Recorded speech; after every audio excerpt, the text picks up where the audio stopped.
वेद, पुराण, भगवत गीता, ये नाम सुनते ही हमारे मन में क्या आता है? हिंदू धर्म, है ना? एक सीधी सादी बिल्कुल साफ तस्वीर। पर क्या हो अगर मैं कहूं कि ये पूरी कहानी नहीं है? चलिए आज इसी सोच को थोड़ा अलग एंगल से देखते हैं। तो सवाल यही है, ये जो इतने बड़े बड़े और महान ग्रंथ हैं, क्या ये सच में सिर्फ एक खास ग्रुप के लिए ही लिखे गए थे? या फिर इनके पीछे का मकसद कुछ और था, कुछ बहुत बड़ा, बहुत गहरा? देखिए, आज के समय में तो हम सब यही मानते हैं ना कि ये किताबें हिंदू धर्म की सबसे पवित्र किताबें हैं। यही तो उस धर्म की नींव है जिनकी पूजा होती है। लेकिन जैसा कि अच्छी कहानियों में होता है, यहाँ भी एक ट्विस्ट है। क्या हो अगर ये जो हमारी आम समझ है, जो इतनी फैली हुई है, वो असल में सिर्फ आधा सच हो? और यहीं पर आती है वो बात जो शायद आपको चौंका दे। लेखक अक्षत गुप्ता एक बहुत बड़ा दावा करते हैं। वो कहते हैं, इनमें से कोई भी किताब हिंदुओं के लिए नहीं लिखी गई थी। हाँ, मैं जानता हूं ये सुनने में थोड़ा हैरान करने वाला है। तो जाहिर है पहला सवाल दिमाग में यही आएगा कि भाई ये कैसे हो सकता है? अगर वेद, पुराण और भगवत गीता हिंदुओं के लिए नहीं लिखे गए, तो फिर आखिर ये थे किसके लिए? इनका असली मकसद क्या था? इस पहेली को सुलझाने के लिए ना हमें थोड़ा टाइम में पीछे जाना होगा। हमें उस जमाने में चलना होगा जब ये ग्रंथ लिखे जा रहे थे, एक ऐसी दुनिया में जो आज से बहुत ही अलग थी। देखिए, इस पूरे लॉजिक का जो बेस है वो एक बहुत ही सिंपल लेकिन गहरी बात पर टिका है। वो ये कि जिस वक्त ये किताबें लिखी जा रही थीं, उस वक्त दुनिया में आज की तरह अलग अलग धर्म यानी रिलीजन्स का कॉन्सेप्ट ही नहीं था। अब इस फर्क को जरा समझिए।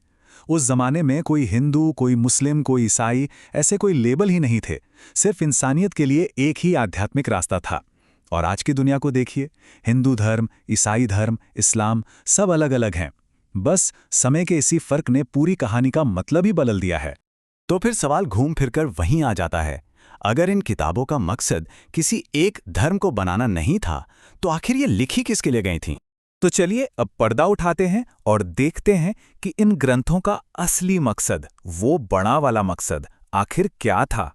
तो दावा ये किया जाता है कि इन्हें लिखने के पीछे की जो सोच थी वो किसी एक ग्रुप या किसी एक जगह तक ही सीमित नहीं थी, बल्कि वो यूनिवर्सल थी, मतलब सबके लिए। और यही है इस पूरी बातचीत का निचोड़। अक्षत गुप्ता के शब्दों में वो लिखा गया था मानव जाति के कल्याण के लिए। बस इतनी सी बात। किसी एक ग्रुप के लिए नहीं, किसी एक धर्म के लिए नहीं, बल्कि पूरी की पूरी इंसानियत की भलाई के लिए। तो अब इस नई समझ का क्या करें? ये हमें इन पुरानी किताबों को देखने का एक बिल्कुल फ्रेश, एक नया नजरिया देती है। तो चलिए तू ही बात को फटाफट समेटते हैं। पहला स्टेप, हमारी आम सोच कि ये हिंदू ग्रंथ हैं।